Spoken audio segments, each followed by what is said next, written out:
Hey guys, tonight we're going somewhere hot. Really hot. The kind of dry desert heat where your sandals melt a little if you walk too long, and even the shadows look thirsty. But, and here's the surprise, we're not going to sweat. Not at all. Because you're standing in the middle of ancient Persia, somewhere near Yazd, under a velvet sky dusted with stars, and right beside you is a perfectly cold bowl of rosewater ice. That's right. In the middle of the desert, you're about to eat a dessert that's somehow colder than your ex's final text. And you probably won't survive this without blinking a little in disbelief. I mean, you've seen deserts. You've seen ovens. This is both. But the Persians? They beat the sun at its own game. With mud, math, and some seriously underrated architectural flair, they made winter happen in the middle of July. So, before you get comfortable, take a moment to like the video and subscribe, but only if you genuinely enjoy what I do here.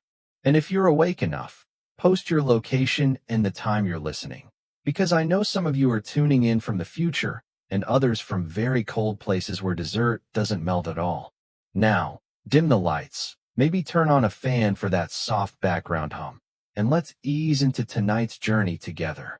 The sand beneath your feet crunches softly, still warm from the day's sun, but the breeze that sweeps through the oasis is cooler than you'd expect. You follow it to a stone courtyard where night-blooming jasmine flirts with the air. Somewhere, a clay jug drips water, drop by drop, with hypnotic patience. You pass under a lattice arch, carved with ancient geometric precision, and enter the garden. But it's no ordinary garden. This one is cooled, silently and deliberately, by the ghosts of ancient engineers. The air here smells of mint, damp soil, and something faintly sweet, like chilled melon that someone cut hours ago and forgot in the shade. You step past a rectangular pool, its surface so still that the stars above it seem to float. And just beyond the date palms and fig trees, you spot a strange structure. Round at the base, narrowing like a cone toward the sky, pale and cracked, silent as a temple. That, my friend, is your first yakhchal. A literal ice pit, a kind of ancient refrigerator that doesn't hum, doesn't beep, and doesn't need to be unplugged before you leave town. It's been sitting there since the Achaemenid Empire, and somehow, despite everything, it still works. You reach out and run your hand along the surface. The plaster is rough, embedded with egg whites, camel hair, and ashes, an unlikely recipe that made it waterproof and insulated. You press your ear to the structure and hear nothing, but you can feel it. The cold, faint but real, like leaning in too close to an unopened freezer door. Inside that cone, blocks of ice, or what remains of them, wrapped in sawdust and sand to slow their melting. Ice that was made months ago, in the heart of winter, and hidden here like treasure. Not for meat, not for medicine, for dessert. Historians still argue whether the Persians invented the yakhchal entirely on their own, or whether they borrowed ideas from earlier Mesopotamian cooling pits. But no one disputes their mastery of it. What makes it wild is not just that it stored ice, but that they made the ice themselves. In the desert, no imports. No snow deliveries from Mount Damavand. Just a little freezing magic and some shallow canals. You leave the courtyard and walk out toward a flat, walled basin where water once flowed during cold nights. It's shallow, only a few inches deep, and the wall on the north side is tall, casting shade that lasts all day. This is where the ice was born. By night, the desert loses heat fast, and in that still, dry air, water can freeze even if the ambient temperature barely dips below zero. You squat beside one of these frozen pools, imaginary now, but real then, and imagine a row of workers crouching like you. No modern machines, just long-handled tools and quiet labor under moonlight. They waited for the ice to form in thin sheets, then broke it into slabs and carried it carefully into the waiting yakhchal, layer by layer, snow by snow. There's something oddly calming about this ancient routine. Ice gathering by starlight, whispered jokes, maybe even a bit of singing, low and rhythmic to keep the time as they hauled frozen slabs on wooden sleds over sand. One story, possibly apocryphal, but charming nonetheless, says that one particularly cold winter, the ice team celebrated by bringing the biggest slab they'd ever harvested straight to the royal kitchen. The head cook didn't know what to do with it and ended up serving it just as it was, alongside warm pistachio syrup. Dessert or accident. Either way, it became a seasonal favorite. And it wasn't just about indulgence. Cold water and ice were part of status and survival. In palaces, a bowl of snow might be placed in the corner of the room to slowly cool the air. Think of it as the original air conditioning, minus the electric bill and plus a little prestige. You start to notice how clever this entire operation is. The walls that protect the ice are thick, more than 2 meters in some cases. The opening faces away from the sun. The floor inside is dug deep, well below ground level, where it stays cooler. And the dome shape? Not just aesthetic. It allows warm air to rise, while vents near the top let it escape. You duck into the yakhchal's mouth, peering into its shadowy core. A sudden temperature shift kisses your skin. It's like walking into a memory of winter. A little damp, a little echoey. The kind of cold that wraps around your ankles and makes you instinctively hug your elbows. There's something a little mischievous about the fact that this entire system, this whole icy conspiracy, existed purely for enjoyment. For the pleasure of sipping a chilled pomegranate infusion in the middle of a scorched July. For serving melon snow to a visiting ambassador and pretending like it was nothing. Some say that the first Persian rulers to build yakhchals were just showing off. Others argue they were practicing thoughtful hospitality, crafting spaces where guests could rest and cool down in a harsh land. Either way, you're beginning to appreciate that in ancient Persia, cold wasn't just a temperature. It was a luxury, a power, a flex. And tonight, you're walking right through it. You step back into the night, the yakhchal now a looming silhouette behind you. It seems to hum with quiet pride, centuries of secret coolness tucked beneath layers of ancient mud brick. But tonight, you're not done learning its secrets.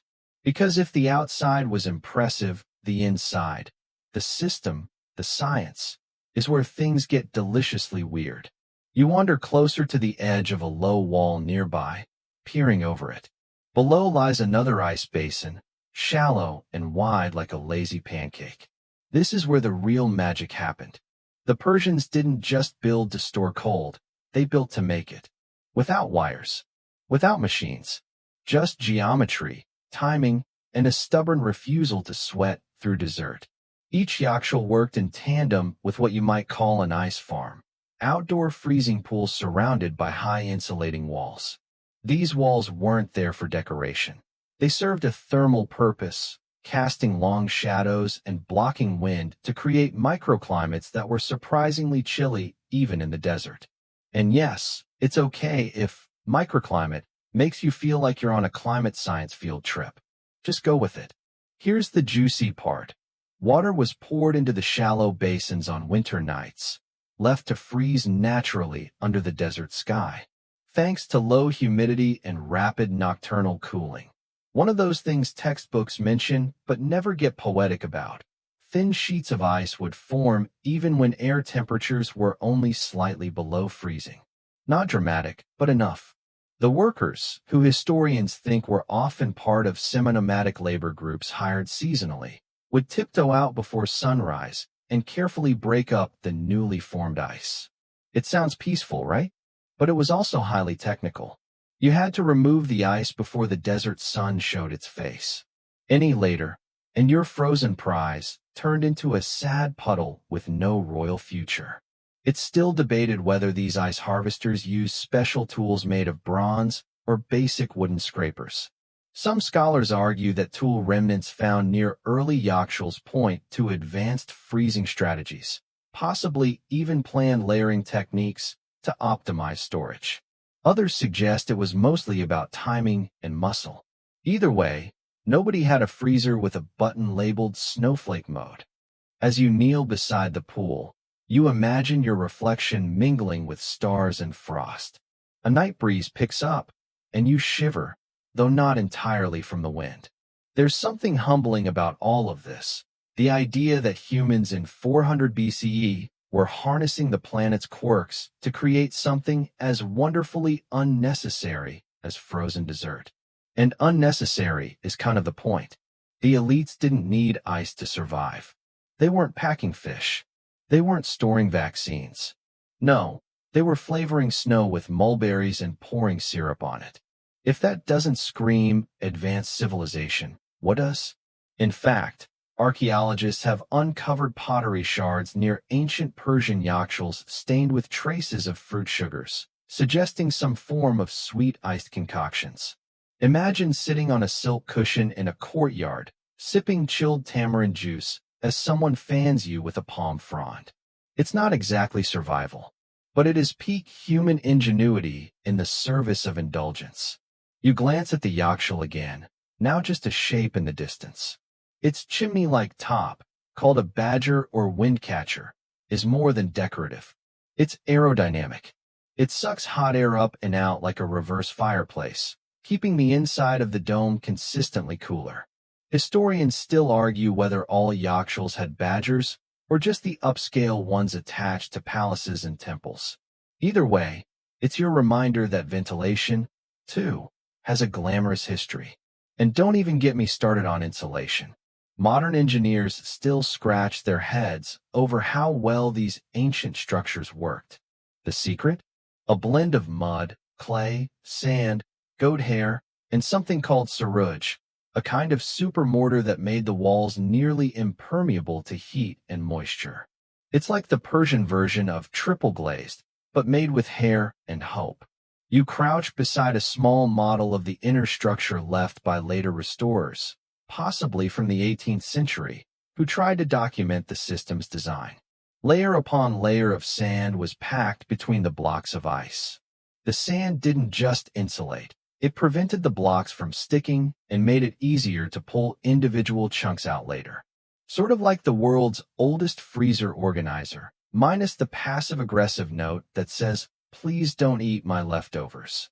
And here's the quirky tidbit you won't find in many textbooks. Some oral traditions claim that the coldest ice was reserved not for nobles, but for sacred animals, particularly temple oxen that symbolized fertility.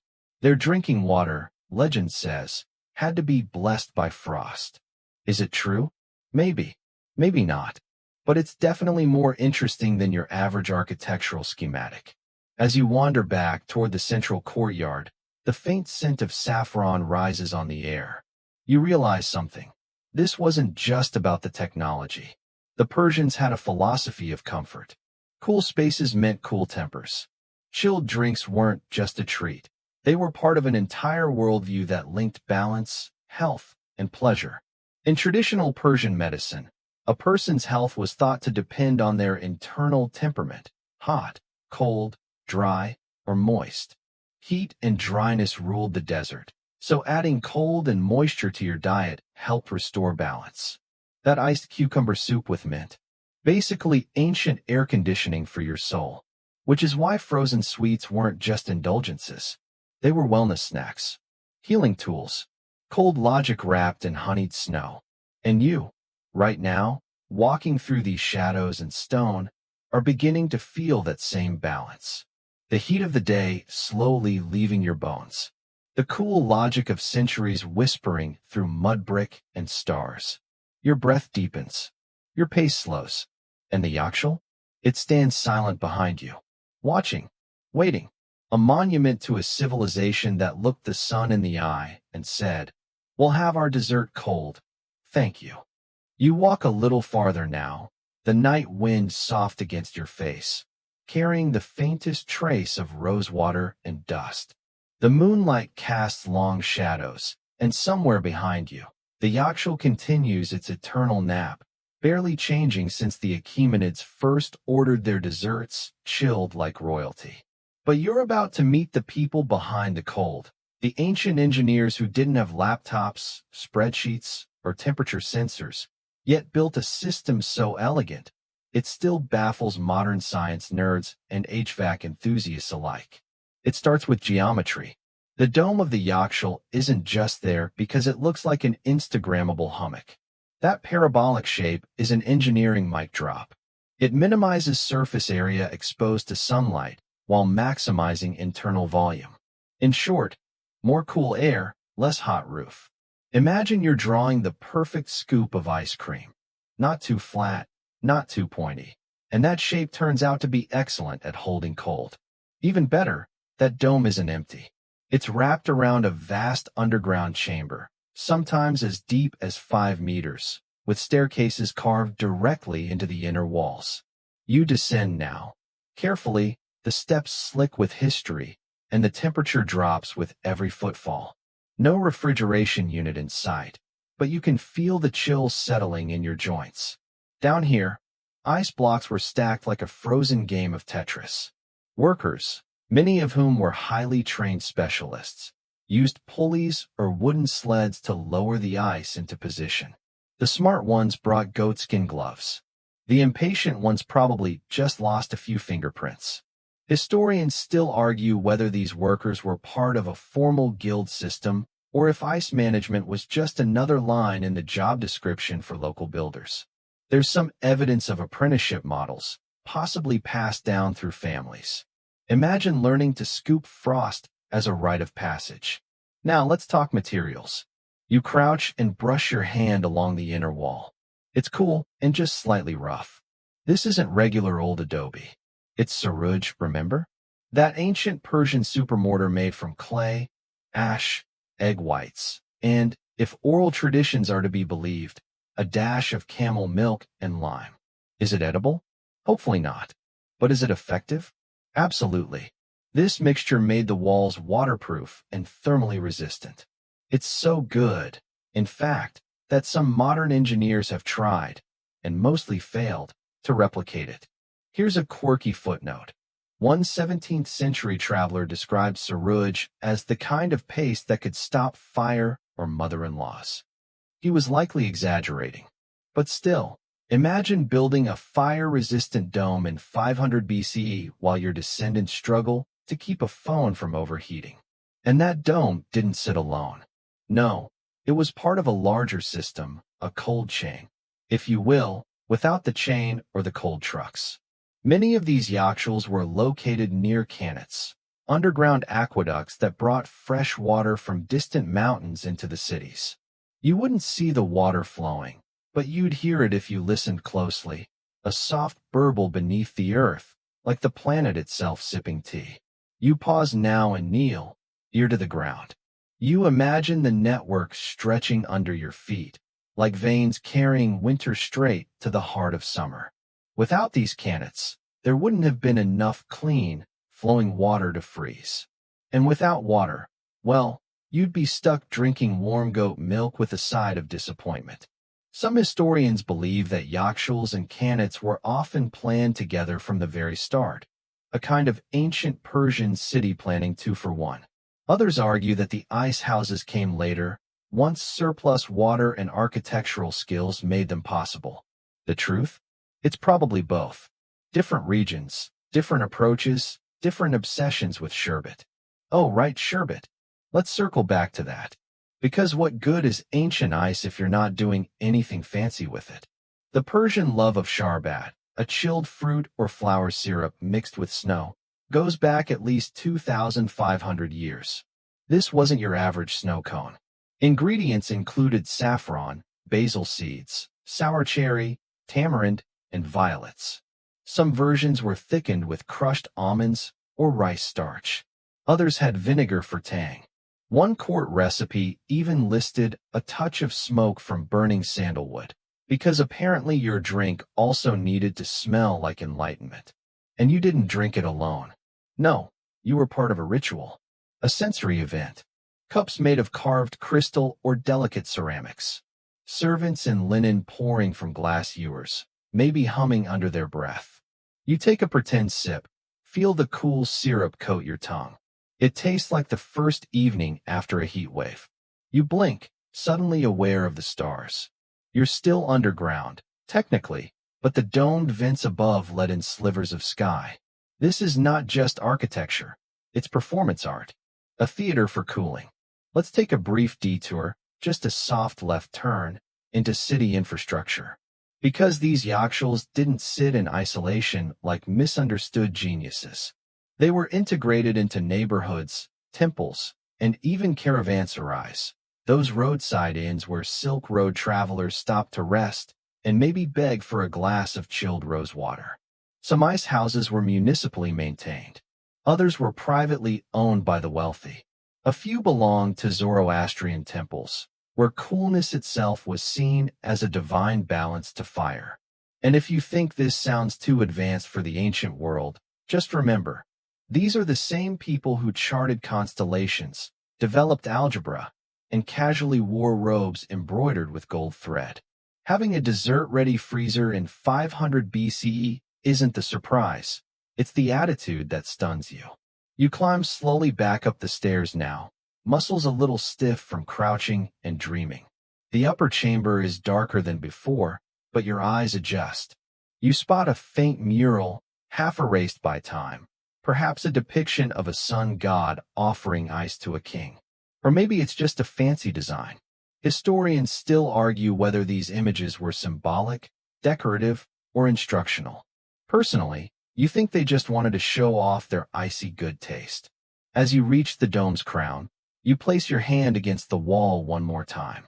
Still cold, still watching. A minor miracle built not by accident, but by the patient layering of knowledge, brick, and ambition. And all of it, every carved drain, every cold stone, was aimed at one shared goal, beating the heat with a dessert that made even emperors smile. The sun has risen now, casting soft gold across the desert, but inside the yakhchal, it's still pleasantly cool, like stepping into a morning that forgot to wake up. You emerge into the light, blinking, with a head full of ice and ancient mortar. But before you can even shake the dust off your robe, your guide, let's call him Perviz, because that's a suitably majestic name for someone who casually refrigerates things with clay, tugs your sleeve. There's more to see, he says. The engineering wasn't the end of the story. It was just the setup. Now comes the drama. How to actually get the ice in the first place. You follow Perviz down a long path leading away from the city, toward the edge of cultivated land. The soil here is firmer, packed tight from centuries of foot traffic, camel hooves, and, oddly enough, ice making. You've arrived at the ice pits, the secret stage where winter magic was rehearsed. This wasn't some happy accident where a frozen puddle happened to solidify, and someone thought, neat, let's put a pomegranate on it. No. The ancient Persians built winter. In the dead of night, during the coldest months, they flooded shallow, wide trenches just outside the city walls. These long, rectangular pits were typically lined with stone or compacted clay, creating smooth surfaces where water could settle. The walls were high on one side, deliberately sloped, to protect against prevailing winds and trap cold air. You lean over the edge and squint. In your mind, the water gleams under moonlight. It's January, and the temperature dips just low enough at night to coax the water into thin, shimmering sheets of ice. And here's where the patience kicks in. Each night, workers added a little more water. Not too much, not too fast. Layer by layer, the ice thickened like an ancient millefeuille, only without the pastry cream. The process was slow, and the margin for error was comically small. A warm breeze. Start over. Too much snow? Scrape it off. One clumsy worker falls in. You've got a guy-shaped hole in your dessert supply. Historians still argue whether this method, often called the ice harvesting trench, was purely Persian in origin, or if it borrowed from earlier Mesopotamian or even Central Asian techniques. Some suggest influences traveled along the Silk Road before the Silk Road was even a thing. Others argue the Persians developed it independently, because of course they did. Honestly, if anyone was going to reverse engineer snow, it would be them. As you walk along one of these ghostly pits, your foot kicks something. A small, smooth stone, flat, and dark. It might have been used to test ice thickness. Or maybe it's just been sunbathing here for 800 years. Hard to say. Either way, you pocket it, just in case it turns out to be a relic or a very chill skipping stone. When enough ice had built up, usually several inches thick, it was carefully cut into blocks with saws and carried, groaning and dripping, to the waiting yakhchals. This part was less poetry, more backache. Teams of strong men, animals, and sledges were needed to transport the load before the desert sun decided to sabotage everything. Timing was everything. It's like delivering pizza on a bike. Only the pizza weighs 60 pounds and melts if you pause to sneeze. And yet, the reward was worth it. Because once the yakhchal was stocked, it became a community treasure. Not every household had direct access. Of course, that's wishful thinking. But people knew it was there. They knew that if the summer sun turned savage, there was a cool reprieve waiting. Ice was power. Ice was prestige. Ice was, in some cases, an actual form of tax payment. Yes, under certain dynasties, especially in more remote provinces, ice could be used to pay tribute to the state. That's right, ice as currency. Cold, hard cash, literally. Here's a quirky little tangent. Some old court documents mention an ice master, a person in charge of supervising the harvest, storage, and distribution. His full title? Lost to time. But you picture him now, robes slightly damp, beard flecked with frost, clipboard made of wood, muttering about melt ratios while nobles argue over who gets the last frozen plum. You pause to consider the scale. Some of the largest yakhchals stored tons of ice, enough to serve entire neighborhoods, possibly even cities. While urban elite enjoyed chilled rosewater or fruit sorbet, rural villagers might use small chunks for medicinal purposes. Cold compresses, fever remedies, even childbirth comfort. Ice was their air conditioning and first aid kit rolled into one. And now we get to the part that really tickles your modern sensibilities. All of this, every pristine crystal, every neatly packed snowbrick, was created with zero electricity, zero carbon emissions, and zero TikTok tutorials. Just clever design, environmental intuition, and a whole lot of patience. The trench system also served a social function. During winter, families might gather near the ice pits at dusk, watching the water settle, exchanging gossip or stories while bundled in wool cloaks. Kids dared each other to skate on the first thin layers. Some succeeded, others probably went home soaked and sheepish. There's even anecdotal mention of courting couples meeting under the full moon near the pits. Romance, apparently, goes hand in hand with frostbite. You imagine it all now. A quiet winter night, stars sharp above the horizon, torchlight flickering across the water. Somewhere, a boy splashes a girl with slush and gets smacked with a mitten. A grandmother tells a tale of a prince who traded his crown for a bowl of cherry ice. The trenches aren't just reservoirs, they're theaters of memory. And yet, they were also fragile. A single warm season could ruin an entire year's harvest. Droughts disrupted the cannons, storms collapsed trench walls, political upheaval stole away the workers. Ice was precious precisely because it was impermanent. So as you stand at the edge of the now empty trench, your borrowed sandals dusted with ancient frost residue, you realize something oddly touching. This was a civilization that chose to build something ephemeral.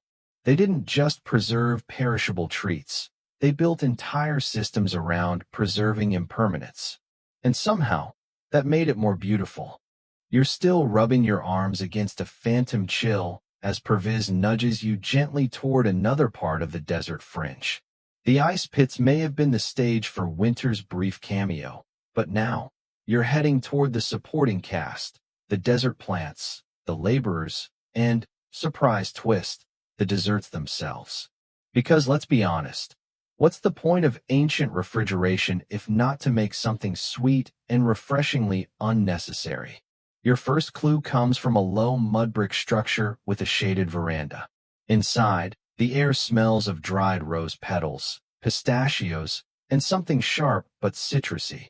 You step over the threshold and almost trip on a basket of what looks like snow cones. Not quite. These are more like granita's wise, distant cousins. Meet faluda or palode, depending on who's doing the spelling. It's an early Persian iced dessert made with thin vermicelli noodles, syrup, lime juice, and sometimes a splash of rose water, all served over crushed ice. Yes, noodles in a sorbet. Just go with it. It's weird, it's refreshing, and it's been around since long before refrigeration was cool. You crouch beside a wooden bowl of the stuff, imagining some nobleman in the Achaemenid court, lounging on cushions while servants fan the scent of basil toward his face and refill his dessert cup with yet another scoop of glistening, icy noodles. Historians still argue whether faluda evolved from a more basic snow and fruit mash, or if it originated as a deliberate culinary experiment in texture and temperature. Either way, it became a staple for the wealthy and an aspiration for everyone else. To make this little miracle, they didn't just rely on ice, they choreographed its use. After ice was cut and delivered to the yakhchal, smaller chunks were shaved or pounded, then wrapped in linen bundles to avoid contamination. The desserts weren't stored in the yakhchal itself, which was more of a vault, but in adjacent preparation rooms, where temperatures could still hover comfortably below boiling, even in high summer. Think of it like a desert walk-in freezer that never needed a plug. Perviz, with a glint in his eye, gestures toward another treat. You've just met sharbat, a syrup-based drink mixed with cold water or snow, sometimes infused with mint, saffron, sour cherries, or mulberries. Depending on the dynasty and region, it could be simple and medicinal or extravagant and decadent. In many ways, sharbat was a forerunner of both lemonade stands and cocktail culture. Minus the gin. Quirky side note, some Persian physicians believe different sharbat combinations could cool the temperament of hot-headed individuals, literally. So if you were too angry, your doctor might prescribe a tall glass of chilled violets. Whether this worked is still up for debate, but it's a practice that persisted into the Islamic Golden Age and beyond. And then there's Bastani Sunnati, traditional Persian ice cream. This glorious, chewy, rich creation came later, but early experiments with dairy and ice go way back. Picture goat's milk slowly frozen and churned by hand, flavored with orchid root powder, known as salep, sugar, and, naturally, rose water. It may not have had the yellowish hue or elastic pull of modern Bastani, but it was something cold, creamy, and sweet. That's all ancient royalty really needed. You imagine yourself reclining on a silk cushion, breeze tickling your toes, and a servant offering a carved bowl filled with snow, syrup, and just a dash of orange blossom essence. You're a long way from a popsicle, but the vibe is surprisingly similar. Historians still puzzle over how far these culinary coolers traveled. Some suspect Persian methods influenced early Indian kulfi or inspired Roman snow imports. Others argue there's a case of parallel invention. Many cultures, after all, discovered that snow plus fruit equals happiness. And a few say there was even a formal ice trade within Persia, moving blocks from high mountains to low plains. Imagine being the delivery guy in that gig. Camel, sunburn, melting cargo, and no Yelp reviews. Perviz points toward a woven tapestry on the far wall. It shows a queen accepting a bowl of snow from a servant, her hand poised delicately, lips curled in amusement. Whether it's historical or symbolic, you can't help but chuckle. Even in the ancient world, some things were status symbols, and few screamed, "I'm better than you," quite like chilled cherries in the middle of July. Now, picture a Persian summer. No AC, no shade trees outside the oases, no water fountains at the plaza. The sun is less a celestial body and more a vengeful tyrant. People cover their heads with wet cloth, children nap beside fountains, and even camels look annoyed. But tucked into a domed clay structure near the center of town, cold desserts, sharbat, faluda. It's not just survival, it's comfort, maybe even joy. Of course, Not everyone got equal access. Social status mattered. Ice was rationed. And although courtly records mention lavish ice feasts with tiered snowfruit displays, like ancient Persian edible wedding cakes, the average villager might only see a tiny scoop on a holy day or wedding celebration. But the idea of cold, of ice, filtered through society like perfume on a breeze. And here's something poetic. Persian poets wrote about these treats. There are verses that compare a lover's gaze to cool water, or a crushed ice drink to heaven in a bowl. One even rhymes saffron with gone, though that probably worked better in the original Farsi. So now you sit cross-legged beside a replica dessert tray, your fingers sticky with imaginary syrup, and realize something oddly delightful. Ancient refrigeration wasn't just functional, it was aesthetic. It was ceremony. It was the act of elevating something ephemeral into something shareable. And perhaps that's the magic. Because whether you're a 5th century servant or a modern YouTube viewer in fuzzy socks, the sound of crushed ice and the scent of rosewater do something similar. They make the moment feel manageable, even if you're sweating. You shuffle your feet through the packed dirt, still licking a bit of phantom faluda from your thumb as Perviz motions toward a broad, open square in the heart of the settlement.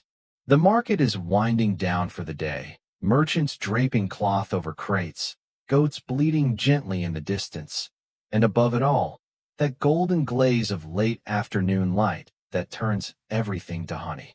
Here's where it all comes together, not in some royal yakhchal vault or a poet's reverie, but in the social spaces where real people lived, worked, and obsessed over getting their hands on something even vaguely chilled. Because as it turns out, the Persian dessert economy was a thing. Like a real thing. Entire cottage industries rose around the harvesting, transporting, and selling of snow and ice, even in places where it had no business existing. It all begins high up in the Zagros Mountains. Picture shaggy men with frostbitten beards hacking at compacted snow, packing it into large goatskin bags, and tying them shut with rope. These weren't leisurely snowball fights. They were precision harvests, carried out at dawn to beat the thaw. And yes, some scholars still argue whether these harvesting trips were seasonal family affairs or operated more like state-controlled mining operations.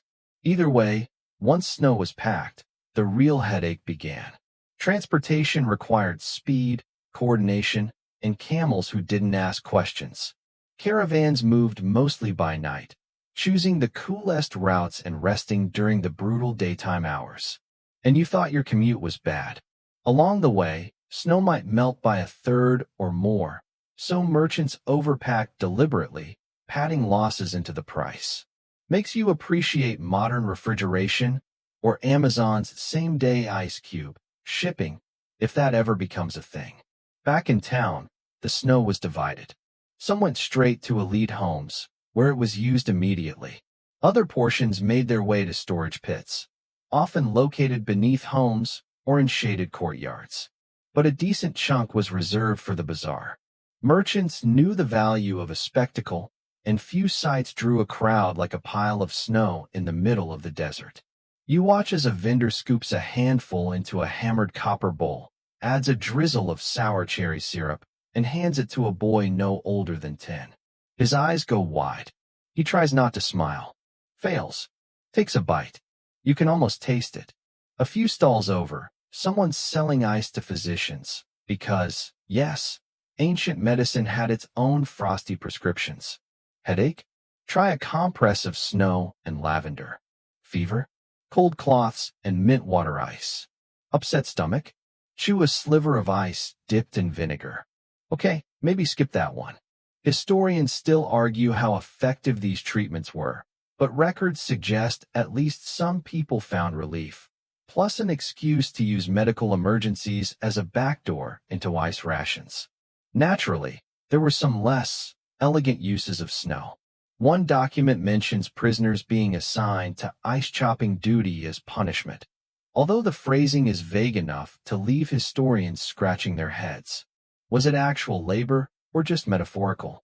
Either way, If your cold dessert came with a side of moral ambiguity, well, that was the price of refreshment. And here's a fun wrinkle. Certain guilds formed around ice distribution. Not quite trade unions, not quite family syndicates, more like somewhere in between a co-op and a logistical mafia. If you wanted guaranteed delivery of snow to your bathhouse, your sharbat stall, or your temple, you'd pay a little extra to keep these folks on speed dial. No app needed, just a steady stream of donkeys and a secret handshake. You sit down on a flat stone bench, squinting toward the sun as it slides down the edge of a clay wall. In the waning light, you notice something odd on the roof of a nearby home. It's a series of tiny ceramic cones, stacked in repeating rows, like upside-down bowls. Perviz explains they're miniature wind catchers, designed not for cooling people, but for helping chill cellars where frozen goods might be briefly stored. You blink. Suddenly the idea of smart homes doesn't seem so new. The layers of ingenuity keep stacking. From ice harvest runners to wine funnels to recipe keepers, the ancient Persian refrigeration system wasn't just architectural, it was cultural, embedded, practical and poetic at once. And here's the kicker. Some records from later periods describe ice taxes. That's right. Cold became so valuable it was taxable. If you owned a yakhchal or operated a snow-selling stall, you owed the state a share. One document even suggests that royal households sometimes exempted temples from ice duties during religious festivals, perhaps an ancient version of the ice cream truck pulling up at a church fair. Praise be. You imagine a younger version of yourself, maybe as a lanky apprentice to a snow merchant. Your job?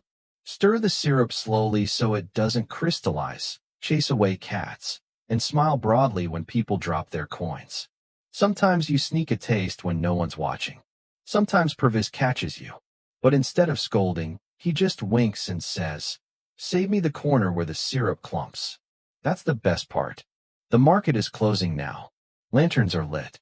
You hear a musician plucking a gentle tune on a setter somewhere nearby. Someone's sweeping. Someone else is laughing. There's a scent of cardamom in the air.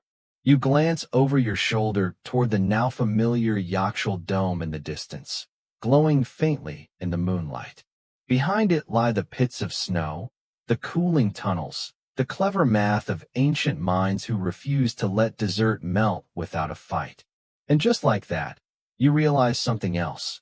The history of refrigeration isn't cold, it's warm.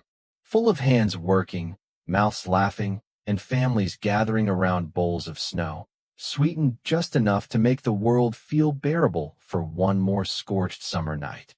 You wake before the sun, or at least, you would, if you lived here full-time.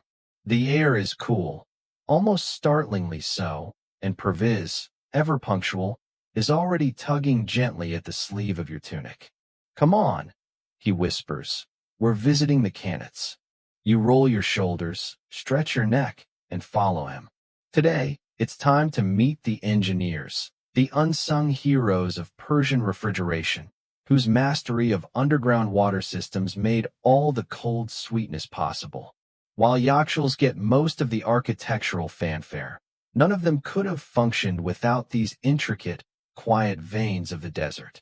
The Kanat system, in its elegant simplicity, is basically an ancient form of groundwater plumbing, but don't let that undersell it. Imagine narrow tunnels stretching for kilometers underground, cut by hand with only rudimentary tools.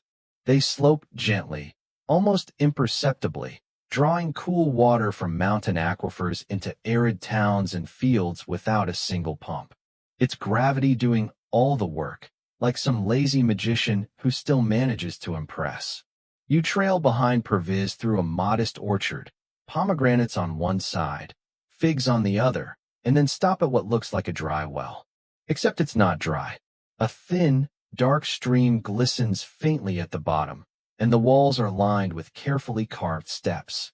"We won't go in," Perviz says casually, "unless you like scorpions." Noted. Beneath your feet, the Kanats curve and branch like a secret map. They keep water shaded from the sun, cooled by the earth, and flowing steadily year-round. Some even intersect with the yakhchals directly, providing a moist, temperature-stable environment that's kind of perfect for snow storage or impromptu naps if you're a particularly heat-weary farmer. Mainstream historians generally agree. These water systems were marvels of civil engineering. But historians still argue whether their origin was purely Persian or adapted from earlier Mesopotamian innovations. Either way, by the Achaemenid era, the Khanates were flourishing, so well organized, in fact, that records show engineers being sent to Egypt and North Africa as diplomatic water consultants. Imagine getting summoned to a royal court halfway across the continent just to explain trench slope angles. One fringe tidbit even claims that some Khanate workers, called mechanis, were able to navigate entire networks blindfolded. Could be exaggeration. Or it could be that when you spend decades underground in utter darkness, you develop a kind of tunnel sixth sense. Either way, if someone ever offers to blindfold you in a Khanate, say no. The mechanis had one of the toughest jobs in the empire. They dug with short-handled picks, crawled through narrow shafts, and removed soil one wicker basket at a time. Collapse was a constant risk, but so was success, because every meter gained meant cooler water, healthier crops, and, let's face it, colder desserts. Back on the surface, you walk through a field of ventilation shafts, neat rows of small, round openings spaced at regular intervals, like a row of sunken chess pawns. These vertical chimneys served two purposes: removing stale air from the tunnels and offering access points for maintenance. You peer into one and are met with the hollow, distant echo of running water. It sounds like a lullaby. Perviz takes a swig from his goatskin flask, presumably filled with Khanate-cooled water, and hands it to you. It's refreshingly cold, almost suspiciously so. Trick of the shade, he says with a grin. And yes, he's right. The water has stayed chilled simply by being underground long enough. No ice needed. Just centuries of clever design. In one section of town, the Khanates serve not just as infrastructure, but as spiritual metaphors. Some Zoroastrian temples are built directly over Khanate channels, where water is not just utility, but purity incarnate. During certain ceremonies, participants would bathe using only flowing water from these sacred veins. It's a reminder that in the desert, coolness isn't just comfort, it's holiness. By now, you're starting to get it. Refrigeration in the Persian world wasn't a convenience. It was a philosophy, a collective agreement that life could, and should, be more bearable. A frozen apricot here, a chilled sherbet there. Not luxuries, but small declarations of control in an otherwise hostile environment. Even the local stories reflect this. One folk tale tells of a desert spirit who would only visit homes with cold water. Children would leave bowls near the Khanate's edge at night, hoping for dreams filled with whispering breezes and frosted pomegranates. The spirit never shows up, of course, but maybe that's the point. The magic is already there, underground, flowing, always just beneath your feet. You wander toward a small, domed shelter where an elder is drawing water from a channel. He nods politely and returns to humming a tune so old it probably predates the Khanate itself. You listen. It loops every few measures. It has no urgency, no destination. Just like the water. Just like this moment. A nearby child fills a clay jug and balances it expertly on her head, heading off toward the homes beyond. You can't help but follow her path with your eyes, watching how the jug sways gently with each step, sloshing just slightly, like a miniature tide. You almost hear the clink of her mother's dessert bowls being set out. And in that stretch of quiet, water below, soft sandals above, Perviz leaning against a fig tree, you feel something shift. Not dramatically, just enough to notice. A change in how the heat feels on your skin, or how your breath sounds in your chest. It's peace, cooled by centuries of design. You sit on the edge of a low wall, feet swinging just above the Khanate shaft, imagining yourself as one of those old tunnel whisperers, following coolness like a religion, mapping comfort into the very bones of the earth.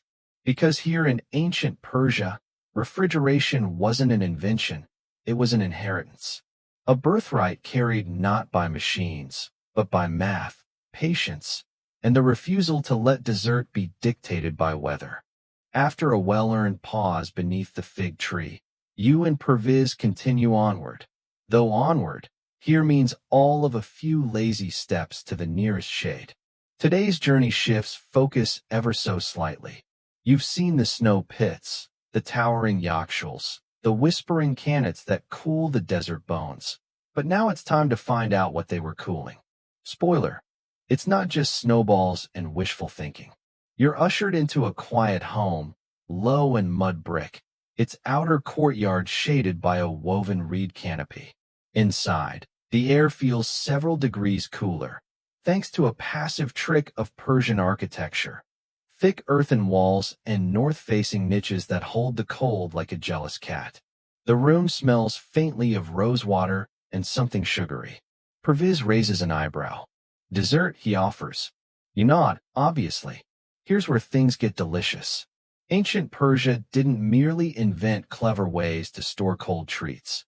They also developed a surprising repertoire of what to do with them. In your hands now, a shallow ceramic bowl of faluda, a kind of vermicelli syrup slush that wouldn't look out of place at a modern gelato cafe. It's sweet, tangy, icy, and totally ancient.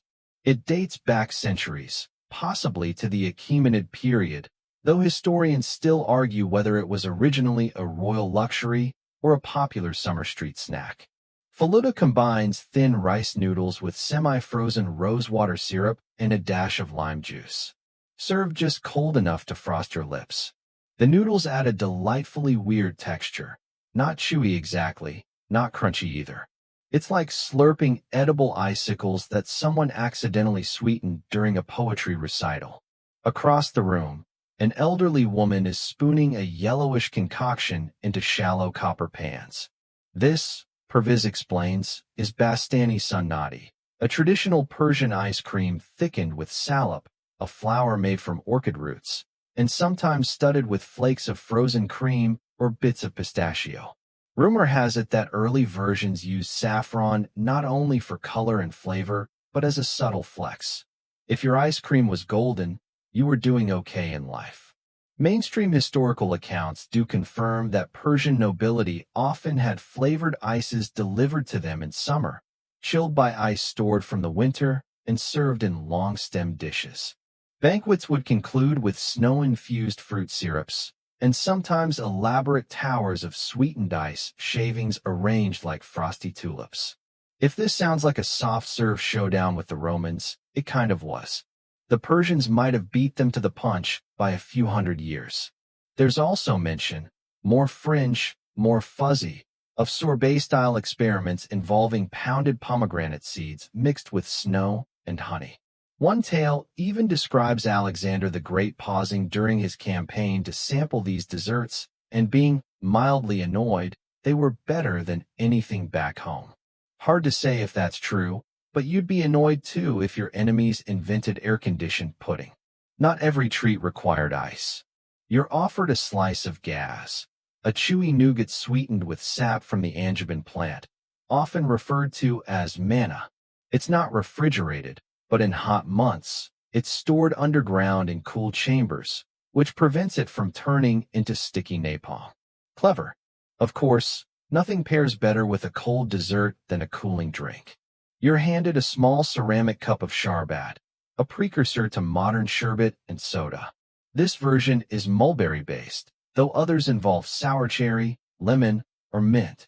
Historically, these drinks were chilled with yakhchal ice or cooled by submerging clay jugs in cannet channels. The effect? A beverage so cold it makes your teeth throb slightly before the sugar smooths everything out. You sit cross-legged on the tile floor, enjoying every bite like a minor deity at a dessert temple. Outside, a child draws lazy shapes in the dust with a stick while her grandmother arranges small bowls on a low tray, muttering about proportions and wind directions. Dessert is seasonal, she says to no one in particular. But cold dessert is divine. At one point, someone brings out a goat hide water skin tied to a tree branch, rocking gently in the breeze. It's part of a cooling trick used even today. Suspended containers drip slowly, with evaporation pulling heat from the contents inside. It's simple physics meets rustic genius. You give it a shake and imagine using it for iced coffee. If you ever manage to smuggle beans through the Silk Road. Historians still argue whether these Persian treats were served daily or reserved strictly for celebrations. Some texts suggest they were common enough to appear in merchant households. Others imply they were festival delicacies for weddings, harvests, or royal birthdays. Either way, the existence of preserved recipes and dedicated tools, a churn here, a copper bowl there, speaks volumes. These weren't just impulse creations, they were traditions in their own right. And the ingredients weren't always local. Rosewater might come from Shiraz, saffron from Khorasan, pistachios from the Elburz foothills. Ice was harvested in bulk from mountain passes, wrapped in thick felt, and carted at night to avoid melting. So each bowl of chilled dessert wasn't just a treat, it was a geographical event. You let the last bite of faluda melt slowly on your tongue. Cool, floral, just a hint of lime. Somewhere, a goat bleats as if to say, you know this is better than anything in the 21st century. And honestly, he's not wrong. By now, you've developed a full sensory timeline, from snow collection to ice pit, from storage to syrup infusion. And here you are, modern, overfed, semi-sleepy, eating the result of millennia of desert problem-solving. A dessert so ephemeral, so fleeting, it almost feels like a dream. Except the brain freeze is real. As the last shavings of faluda disappear and the breeze nudges the reed curtains aside, you rise, slowly, with that full-bellied calm that only comes from sweet things eaten in the heat. Perviz beckons you to follow, this time not to a dessert shop or a yakhchal, but to something altogether quieter, the homes where these cold luxuries were enjoyed. Not palaces, not marketplaces, just the average Persian household, navigating 40 degrees Celsius summers like it's no big deal. You duck into another mud brick courtyard, this one more lived in. There's laundry strung across the fig tree. A few clay amphorae lean in a corner like sleepy sentinels. This home, humble though it looks, is hiding some of the most impressive passive cooling architecture the ancient world ever came up with. Take the badger, for instance, the wind catcher. You crane your neck to see it. A tall, chimney-like structure rising from the rooftop like a periscope. But instead of scanning enemy ships, this thing is capturing the breeze and funneling it down into the house. No fans, no motors, just gravity, geometry, and the miracle of moving air. Even on a sweltering day, the main room feels as if someone turned on the AC. Which, of course, they kind of did. Persian style. Historians widely recognize these badgers as one of the earliest forms of air conditioning, and they weren't just for palaces. You could find them in merchants' homes, workshops, even certain inns along caravan routes. Each one was angled just so, calculated to catch the prevailing winds of the region and redirect them downward. Some were even connected to cannet shafts, cooling the air further by running it past cold underground water. A design so elegant, even modern green architecture geeks tip their sun hats in respect. You trace your fingers along the cool interior wall. It's made of kesht, unbaked mud bricks, with high thermal mass that absorbs the heat of the day and releases it only slowly at night. A small window is placed low to the ground. For ventilation, Perviz murmurs, but also for cats. Right, of course. He leads you into a dim room with a shallow pit at its center. This is a sardab, he says, literally a cold room. It's partly underground, shaded, and perfectly positioned to receive the cooled breeze from the badger above. You sit down cross-legged on a mat and immediately feel the temperature difference. The room could pass for a cellar, a pantry, or even a meditation space. Quiet hum, no flies, and the faintest scent of mint. It's not just cooler here, it's calmer. Some sardabs had small niches built into the walls for storing perishables. Others included shallow stone basins that could be filled with water or snow to enhance the chill. During hot seasons, whole families might nap down here, escaping the midday sun like turtles returning to the shell. And the brilliance doesn't stop at walls and wind. Persian architects also used granite-cooled floors, stone tiles laid above shallow water channels to create a natural cooling system from the bottom up. The physics are straightforward but elegant. As the water in the cannons flows below, the cooler air rises, gently seeping through floor gaps and lifting the heat like a reverse sauna. There's even mention in fringe accounts of clay jars placed in corners, sealed with wax, and packed with chilled snow or salted ice. By trapping the cold and insulating the container with thick cloths, families could keep perishable goods safe for several days, possibly even weeks. Historians still argue whether this method was widespread or more of a city-dweller hack. But the concept? Undeniably clever. As you sip a glass of warm tea, because irony is alive and well, you begin to notice how seamlessly these homes are attuned to their environment. They don't fight the desert, they harmonize with it. Thick walls protect against radiant heat, shaded courtyards funnel the breeze, and rooftops are flat for sleeping under stars when even the sardab feels stuffy. One little girl scurries past with a woven fan bigger than her head. She flaps it with pride toward a clay pot perched on a stand. Zairi Kaki, Perviz chuckles, means under the dust. These pots are slightly porous, letting tiny amounts of water evaporate from their surface. That evaporation pulls heat from the jug's contents, creating an internal chill. It's the science of sweating turned into pottery. The best part? You can still find these pots in modern Iranian households. No cords, no plastic, just physics, patience, and the steady confidence of a culture that figured this out long before the first Freon unit sputtered to life. You climb a narrow staircase to the rooftop. It's evening now. The wind feels silkier, the heat less aggressive. Up here, with the domed badger behind you and the tiled cityscape before you, you realize something. Every square inch of this house is working together to cool its occupants. Nothing is wasted. Even the placement of trees, the color of walls, and the timing of chores all bend toward a single goal: comfort without combustion. It's not just architecture. It's lifestyle engineering. You glance at Perviz. He's biting into a chunk of gas, offering you the rest. Ice cream, he teases. Tempting. But honestly, this breeze, this view, this softly clinking teacup beside you, it's already dessert enough. Later that night, the rooftop settles into quiet. The hum of the city has softened, and the stars spill generously across the desert sky like spilled sugar. You lie back against a cushioned bench, the badger gently rustling the air, when Perviz nudges you again. There's something else, he says, his tone conspiratorial. Come, before it melts. Down you go, through the cool stairwell, sandals slapping softly on smooth stone. You're ushered into a small back room, part pantry, part workshop, and at the center sits an unassuming wooden box. Perviz opens it like it's a treasure chest, revealing rows of neatly stacked cones wrapped in linen cloth.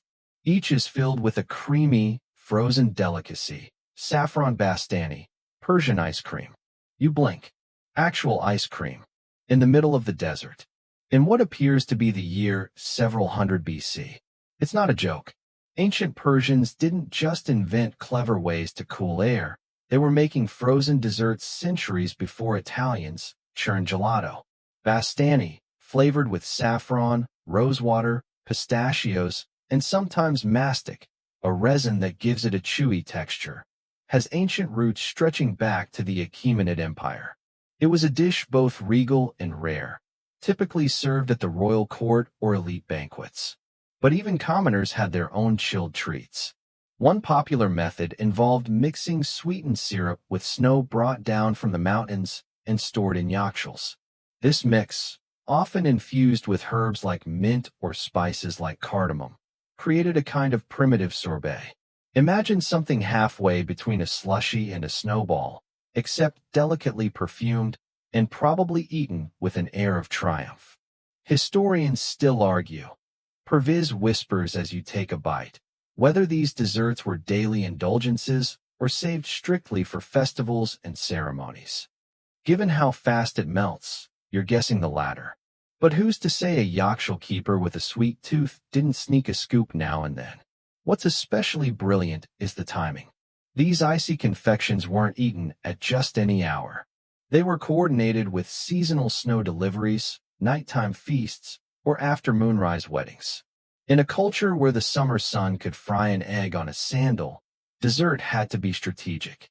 Cold sweets were a symbol of precision, of mastering time, trade, and nature all at once. Perviz hands you another cone. This one, he says proudly, is flavored with salep. You raise an eyebrow. Salep is a powder made from wild orchid tubers. Earthy, floral, and surprisingly creamy when mixed with milk. The Ottomans would later adopt it for their stretchy dondurma, but the Persians? They had it centuries earlier, experimenting with natural thickeners before the modern ice cream maker was even a dream. As you eat, he tells you about the ancient sharbatkhana, or syrup houses, places where travelers could stop for cold drinks mixed with herbs, flowers, and snow. Some were tucked into caravanserais. Others sat along urban boulevards like proto-smoothie bars.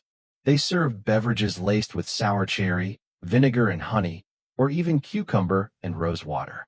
Not all were chilled, but the ones that were, nectar of the gods. You can practically hear the line forming.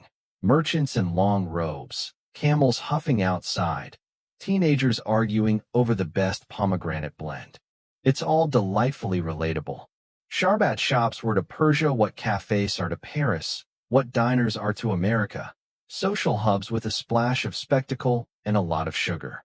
And again, the architecture played its part. These shops often had thick walls and narrow doorways to trap cool air. In some cases, clay jars of sharbat were partially buried in the earth to maintain temperature, or placed near cannon outlets where chilled breezes could waft over them. No electricity, no refrigeration, just clever positioning and centuries of refinement. One scroll from the Sassanid era even mentions a version of chilled yogurt mixed with fruit preserves, perhaps the world's first frozen parfait. That part might be poetic exaggeration, but the layering of dairy, sweetness, and texture tracks with modern tastes eerily well. You recline again, this time indoors, feeling the cool seep through the tiled floor. A clay water jug sits beside you, its rim damp with condensation. Somewhere in the back room, a servant hums as he stirs syrup in a copper basin, his movements slow and sure. It's hard not to be impressed. Here's a society that figured out how to create joy in the desert, not by fighting the heat with brute force, but by coaxing comfort from the earth itself. Ice wasn't just about temperature, it was prestige. A cold dessert said, "We know the secrets of stone, shadow, and snow." You think back to the first spoonful, the saffron bloom, the chew of mastic, the chill that didn't just touch your mouth, but seemed to cool your whole body from the inside out. Maybe it's nostalgia, maybe it's a sugar high, or maybe it's just the pleasure of tasting something that shouldn't exist, but somehow, against all odds, does. Perviz offers one last cone, half melted now. You take it anyway.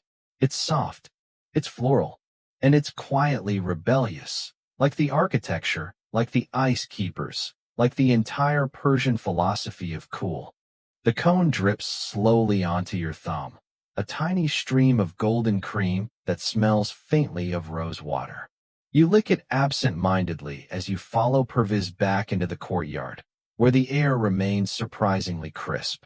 The moon has risen higher now, bathing the mud brick walls in silver. Somewhere nearby, a nightbird chirrups once before settling back into the hush. Perviz motions to a shaded archway. "There's more," he says. "Not just sweets." And so you follow again, because apparently, nothing about ancient Persian cooling stops at dessert. He leads you to a long corridor, dimly lit with flickering oil lamps. The walls here are decorated with faded floral motifs and lines of poetry, most of it praising gardens, wine, and breezes. And in the center of this hall is something unexpected, a shallow stone basin filled with clear, still water. Above it hangs a lattice dome, and through this dome drifts the faintest, coldest breeze you felt all evening. This is the house, Perviz explains, a reflecting pool that's part architectural flourish, part passive air conditioner. The water not only cools the space through evaporation, but its placement also affects air circulation. As the warm air rises through open vents above, cooler air is drawn in over the water's surface, creating a soft, natural draft. You run your fingers through it. Refreshing doesn't begin to cover it. All around the Persian Empire, from Isfahan to Yazd, house pools were integrated into homes, mosques, and caravanserais. In royal gardens, they reflected moonlight and peacocks. In modest homes, they doubled as both air freshener and occasional foot bath. Some even housed lazy goldfish, quietly floating thermostats in a world without wires. Historians still argue, Perviz says with a wink, whether the primary purpose was climate control or just a really good excuse to show off to guests. Honestly, probably both. You imagine yourself reclining with a cup of cold sharbat, one foot dangling lazily in the water, fanning yourself with a palm leaf. Not bad for a desert evening. The Persian approach to cooling was never just about function, it was about feeling. These weren't engineers hiding ugly pipes behind plaster. These were poets who made cooling beautiful.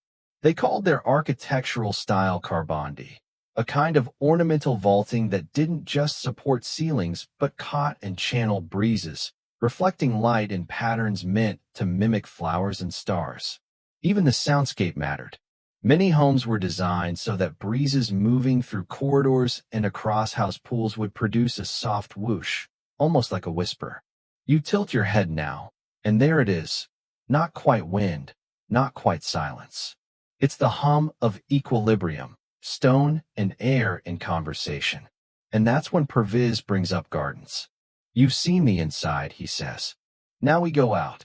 He swings open a narrow wooden door, and suddenly you're standing at the edge of a Persian paradise garden, or at least a carefully scaled-down version of one. The air is fragrant, jasmine, citrus blossoms, maybe a hint of basil, and the paths are lined with tiny channels of flowing water. These are the rills, shallow irrigation lines that snake like veins through the garden. The sound of running water is subtle but omnipresent, like a lullaby for plants and people alike. You dip your toe into one channel. The water is startlingly cool, fed from a canet that travels miles underground before surfacing in this little oasis. It snakes past flowering shrubs, pomegranate trees, and trellised vines heavy with unripe grapes. The Persian term for such a space is chahar bagh, or for gardens, referring to the quadrilateral layout divided by rills. But this isn't just geometry. It's philosophy. The garden is meant to represent harmony, order, and cosmic balance. 4 rivers flowing from a central spring, like the paradise described in sacred texts. And here's the part that gently blows your mind. These gardens weren't just for royalty. While the most elaborate versions belonged to shahs and nobles, scaled-down iterations popped up in towns and villages across the empire. Some were even public spaces, where travelers could rest, chat, or nap under the fig trees. Perviz hands you a tiny ceramic cup filled with something cold and floral. It's another sharbat, but this one has cucumber and lime, maybe even a whisper of dill. It tastes like hydration reincarnated. Persians didn't build walls to block nature, he says. They built frames to invite it in. You glance at the treetops swaying in the breeze, and for a moment, it feels like the garden breathes with you. Some scholars debate whether these cooling techniques originated independently in Persia or were borrowed and improved upon from older Mesopotamian methods. Still others argue for influence from India, or even Egypt. But most agree that by the time the Achaemenids rolled onto the scene, Persia had made cooling an art form. And it didn't stop with ice or breezes. Some estates had scented fountains that sprayed rose water into the air, the droplets carried by wind towers into bedrooms and tea halls. Others used clay jars embedded with salt to keep contents cool, early versions of evaporative refrigeration. Nothing wasted. Everything intentional. As the night deepens, the garden seems to hush. Crickets begin their slow chorus. The rills shimmer with moonlight. And for a fleeting moment, you forget you're in a desert at all. All you feel is coolness, earthborn, quietly orchestrated, and more luxurious than any AC unit humming on a modern wall. Your sandals slap gently against the stone path as you wander deeper into the garden.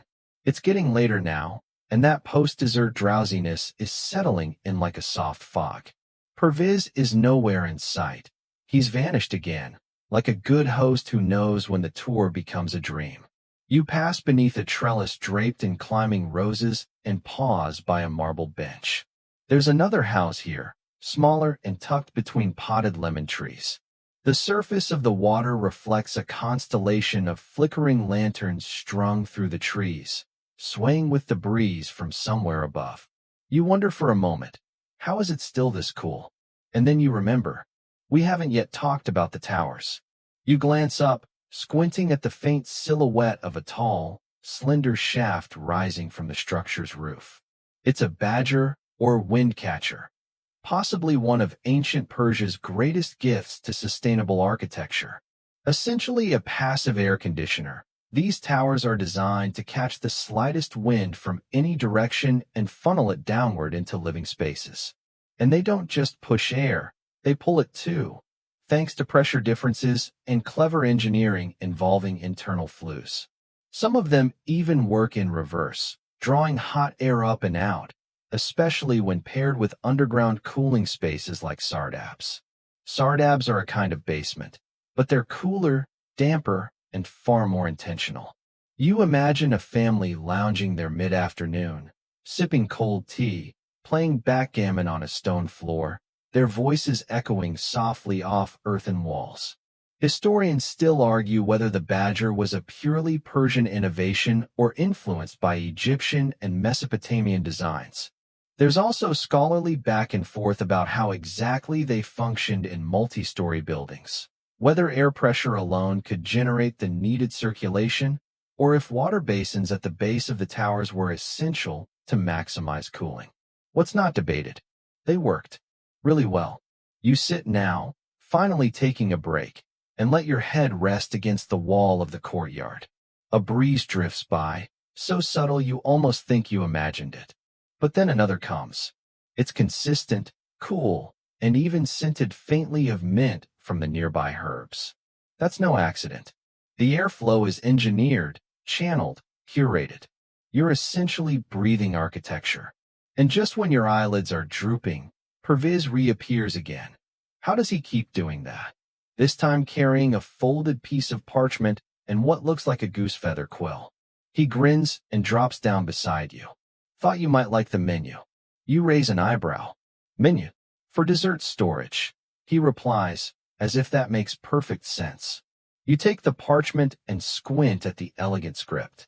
It lists items stored in the yakhchals of an aristocratic home in Shiraz, circa the 5th century BCE.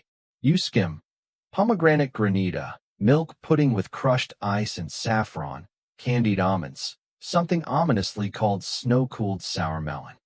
Then, at the bottom, a note. Do not allow the goat near the fig syrup again. Disaster. You both laugh. Quietly, so as not to wake the flowers. And that's when Perviz begins telling you about desert feasts. Picture it. Long tables arranged under vine-covered pergolas, the air cooled by badger-fed breezes, and servers carrying shallow bowls of chilled melon cubes and spiced cucumber water. Everything edible was chosen not just for flavor, but for thermal balance. Hot foods in winter, cooling foods in summer, yogurt-based dishes, tamarind sauces, and yes, sorbet with bits of crushed pistachio. One royal party allegedly featured a cascading dessert fountain, chilled via a buried canet, and designed to trickle over several marble steps into a final pool of cold rose syrup. Historians still argue whether this was architectural reality or just someone's poetic exaggeration. But knowing what you know now, it doesn't seem entirely implausible. You stretch your legs, toes brushing over cool tile. The garden is quieter now, but not silent. There's always something: wind in the lattice, water in the rills, an occasional owl coo. It's like the place is humming softly, tuned to some ancient lullaby you don't quite know the words to. And then Perviz surprises you. He pulls something from his robe, a small ceramic sphere, cracked a little at the edge. "Smelling ball," he says. "Old trick." He hands it to you, and you give it a cautious sniff. Inside, crushed herbs, probably thyme or myrtle, mixed with something citrusy, maybe bergamot. It's both calming and strangely invigorating. He explains that these little scent globes were often kept near pillows or in corners of sardabs to freshen the air. Some had cloves for warding off illness. Others were filled with petals that matched whatever dessert was being served. You roll the orb in your palm and feel the subtle weight of ingenuity. Even smell was engineered into this ecosystem of cooling. By now, the idea of refrigeration seems wildly inadequate. What you're surrounded by is an entire culture of climate, a civilization that didn't just survive the desert, but mastered it with elegance and humor. They froze desserts in the dead of summer without compressors. They designed wind catchers centuries before modern ventilation. And they did it all with an eye for beauty, a reverence for poetry, and a stubborn refusal to sweat. You sigh happily and lie back on the bench. The stars will slowly above. The badger breathes. Somewhere nearby, rosewater drips into a house. And for the first time in a while, your thoughts drift, not forward, but sideways, into the slow, cooling stillness of another world. You don't even remember closing your eyes. But when you open them again, the light has changed. That soft pre-dawn blue has crept into the courtyard, the kind of pale, cool light that makes everything, leaves, stones, even the air itself, feel like it's just been washed. The air is so fresh, it almost tastes like mint tea. Perviz is gone again, naturally, but you're not alone. A small cat has taken his place beside the bench. It stares at you, then lazily licks its paw. You nod solemnly at it. The cat blinks. There is mutual understanding. You sit up slowly, and something about the stillness reminds you. We haven't yet talked about how ice got here in the first place. I mean, really, the desert is not known for its surplus of frozen lakes. And yet, there it was. Ice in July, stored in yakhchals, cooling delicate rosewater sorbet for aristocratic picnics. So how? The secret lies partly in elevation. In the mountains of northern Iran, particularly the Alborz range, temperatures plummet during winter. Snow piles high. At night, ancient workers would gather chunks of ice and snow, often in painstaking shifts, sometimes using sleds or baskets lined with straw. It was hard labor, and more than a little bit ridiculous if you thought too hard about it. Hauling frozen water down a mountainside just so someone could chill some date syrup. But it wasn't just brute force. Many towns had ice pits or seasonal ice gardens, open-air enclosures with high walls designed to trap the chill and shade snow from the sun. Workers would pour water into shallow channels overnight, letting it freeze into thin sheets, which were then stacked and layered with insulation like straw, ash, or sawdust. It was half art, half alchemy. Historians still argue whether these seasonal ice harvesting methods were always tied to yakhchals, or if they were separate traditions that eventually merged. There's also some debate over the exact routes of transportation, whether camel caravans carried ice across long distances or if it was more localized, especially in the Central Plateau. Either way, the logistics were staggering. Ice moved like silk, slow, precious, protected from the sun by canvas and ingenuity. You imagine one of these caravans trudging through the desert at dawn, bundles wrapped in goat hair and tied tightly with rope. The lead camel, perhaps named something noble like Esfandiyar, wears a tassel on its bridle. No one speaks much. Who wants to waste breath in desert air? But there's a quiet pride in the work. This is not just freight. It's summer comfort, elite refreshment, thermal luxury on four hooves.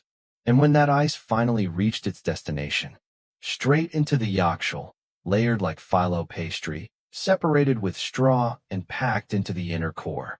Days later, it would be chipped apart to chill drinks or desserts, or even placed on the pulse points of overheated guests.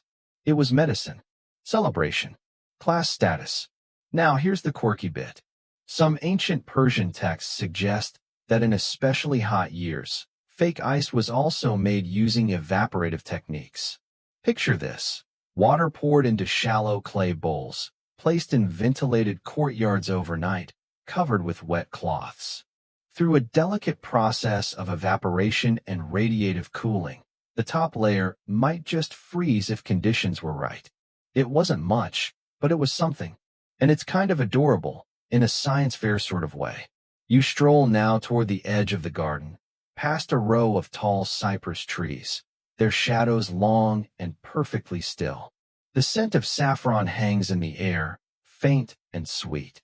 Somewhere beyond the wall, a rooster has begun making declarations about the sun. He's early, a little overeager. You pause beneath a wooden archway, and there it is again, that breath of wind, channeled through another badger. A distant splash echoes from some unseen house, and for a second, you feel it, that odd little thrill of knowing how things work. You, in your linen robe and sleepy grin, are standing in the middle of a passive refrigeration empire, a civilization that built kulth, not just comfort. Historians sometimes call this the forgotten science of Persia, though that might be a little dramatic. It was never really forgotten, just overlooked. After all, who gets excited about dirt, water, and wind when you've got steam engines and Freon? But now, as sustainability circles back into vogue, there's renewed interest in these old-school cooling systems. Architects study badgers. Engineers visit surviving yakhchals to measure interior temperatures. Urban planners discuss canates. It's all come full circle. Or maybe it was always a spiral. Either way, the past is suddenly, refreshingly cool. You lean on a warm stone pillar, letting the last of the chill brush past your cheek.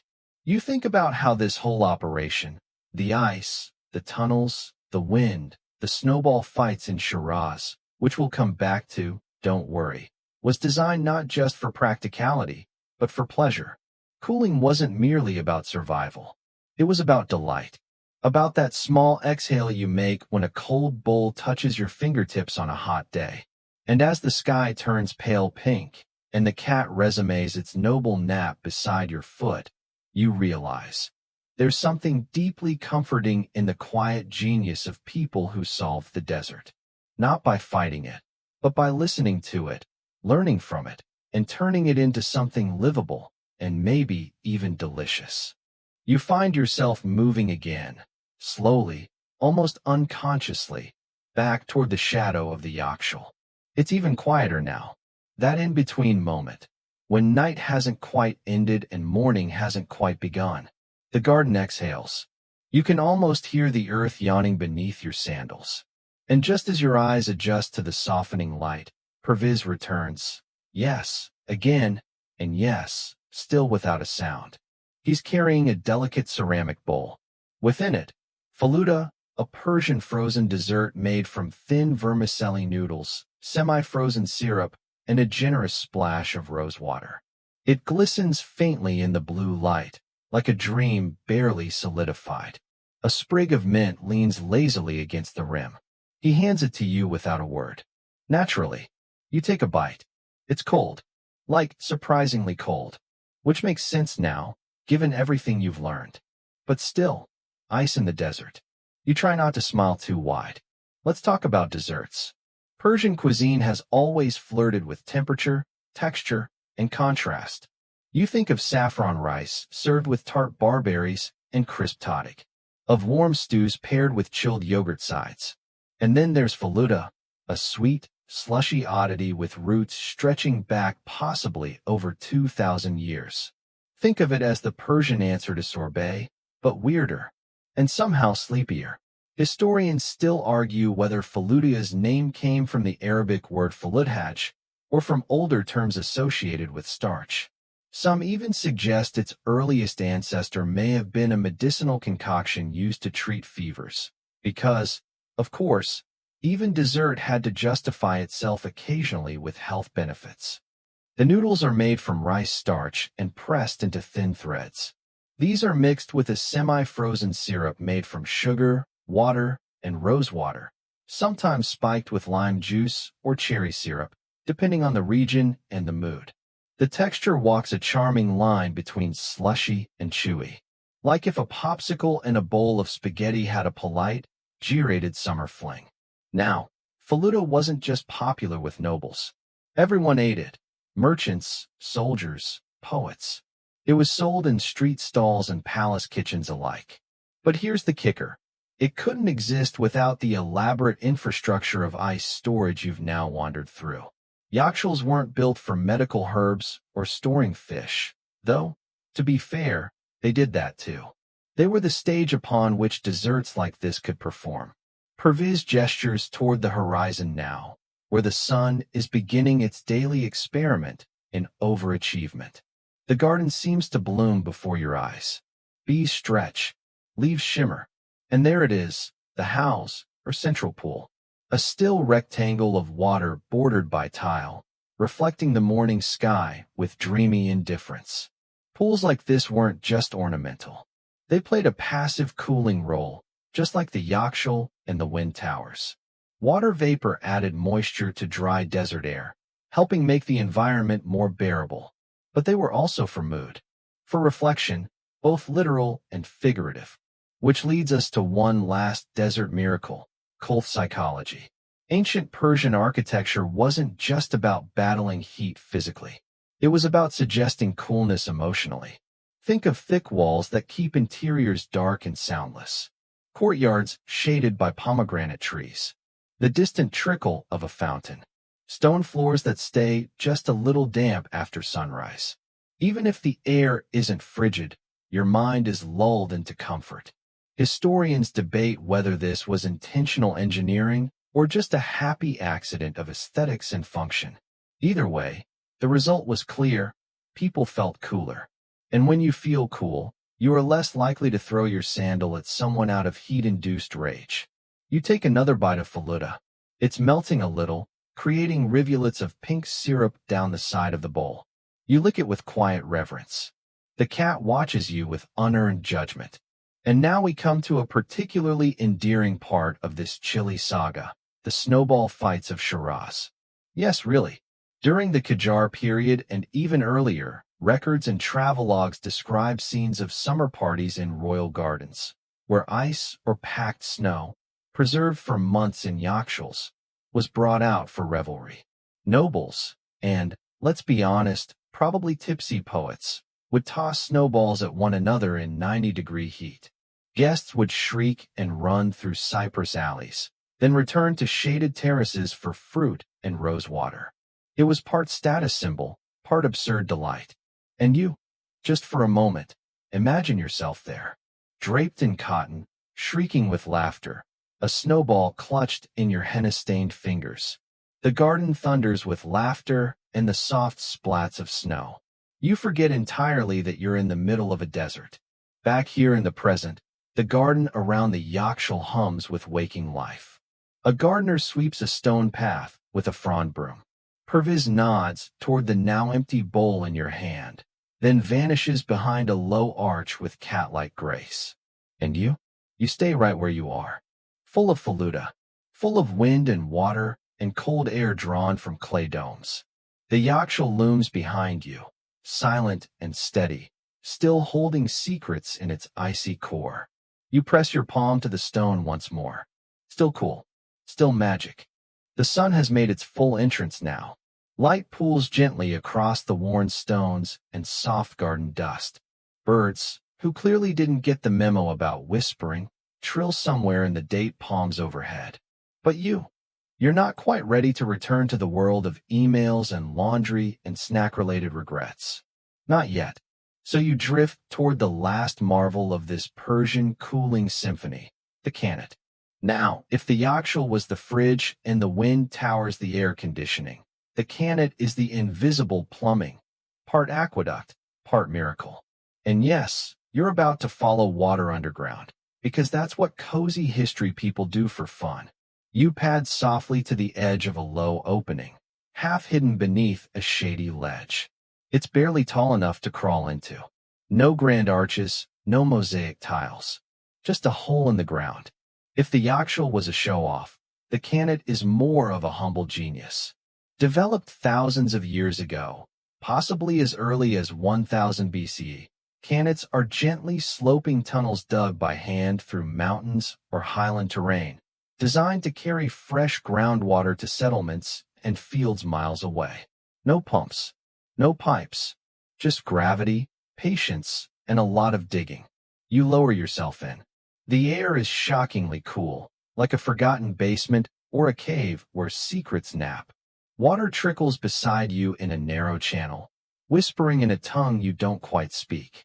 The floor is smooth and slightly damp, and you can smell minerals and earth and time. Historians still argue about just how these massive tunnel networks were mapped so precisely, especially in an age without GPS, lasers, or even reliable compasses. Some say they used a simple plumb bob and sight lines. Others think there were trial and error generations, digging blindly through hillsides until success. One thing's clear. Once a Kanat was built, it could last for centuries with minimal maintenance. Occasionally, you pass vertical shafts that let in pinpricks of light, like skylights, but made for foxes and air circulation. These shafts also allowed builders to haul up soil as they dug, which means the entire project was a kind of vertical meets horizontal excavation relay. Imagine being the person on bucket duty at shaft number 47. Good luck explaining that on your resume.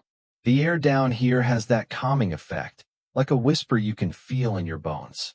It's the same air that would cool homes and irrigate gardens. The same water that would eventually help freeze blocks of winter ice for the yakhchal. All of it connected, invisible, and quietly working, kind of like a bedtime story for your infrastructure-loving brain. And speaking of houses, above this tunnel, back in the village, some homes are built directly above Kanats. Architects in Yazd and similar cities designed underground basements with direct access to these channels, essentially creating natural refrigerators inside the home. Imagine storing milk or pomegranates in a stone-lined niche, just a few feet above flowing groundwater. No humming, no electricity, just cold water and the smug satisfaction of outsmarting the desert. You sit quietly, letting the cool air wrap around your ankles like a silk scarf. Somewhere far above, the city is waking up. Vendors open stalls. A dog stretches. Tea boils. But down here, it's still night. And now you can connect all the dots. The mountain snowmelt that trickles through Kanats, guided by ancient mathematics and backbreaking labor. The careful funneling of that water into ponds, gardens, and finally into the yakhchal, where it becomes ice, or at the very least, hope in solid form. You think of the ice harvesters again, chiseling away in silence. Of the camel caravans bringing salt and snow across great distances. Of the families eating faluda in the shade of apricot trees. And you realize, these were people who looked at a sun that wanted to scorch them into sand, and politely, stubbornly, said no thank you. They cooled the desert with geometry, teamwork, and a little bit of sugar. Your hand brushes the tunnel wall again. Cool, textured, ancient. You close your eyes. The historian in your brain is still muttering about engineering marvels and UNESCO heritage lists. But the rest of you? You're already half asleep. Now, in the quiet aftermath of this cool journey, you settle deeper into your cushion, feeling the soft weight of night around you as the desert hums its gentle lullaby. The yakhchal stands behind you like an ancient sentinel, its dome catching the last light of dusk, while the hidden channels of the Kanat continue their steady, whispered flow beneath your feet. Each breath you take seems to carry with it the memory of cold stone, the scent of rosewater and saffron, and the faint echo of water dripping in shaded courtyards. You feel the air soften around you, growing velvety, as if even the atmosphere has decided to pause and sigh. Consider the laborers who once hauled ice under moonlight, their silhouettes drifting across the pits like quiet specters. Picture the artisans who mixed goat hair and ash into walls meant to hold winter in their clay embrace. Imagine the cooks who ladled rose syrup over crushed snow, and the nobles who laughed with slippery fingers in palace gardens, tossing snowballs in defiance of the summer sun. And now, in this moment, let your thoughts unfurl like the petals of a desert rose, slowly, gently, one by one. Feel the coolness of history settle across your skin. Let the memory of a faluda bite, sweet and floral, linger at the back of your mind. Recall the hush of a badger funneling breeze, the soft splash of a house under a star-speckled sky. There is calm here, a knowing that comfort can be wrought from earth and water, patience and poetry. That human ingenuity can turn deserts into havens, heat into hush, complexity into quiet wonder. As your eyelids grow heavy, carry with you the soft lesson of the Persians, that sometimes the greatest refreshment comes not from battling the world, but from listening to it, guiding its currents, and sharing its coolness with those you love. Sleep now, cradled in this cool embrace of history, and dream of moonlit courtyards, gentle breezes, and the pristine shimmer of ice in the heart of the desert. End of script. Sweet dreams.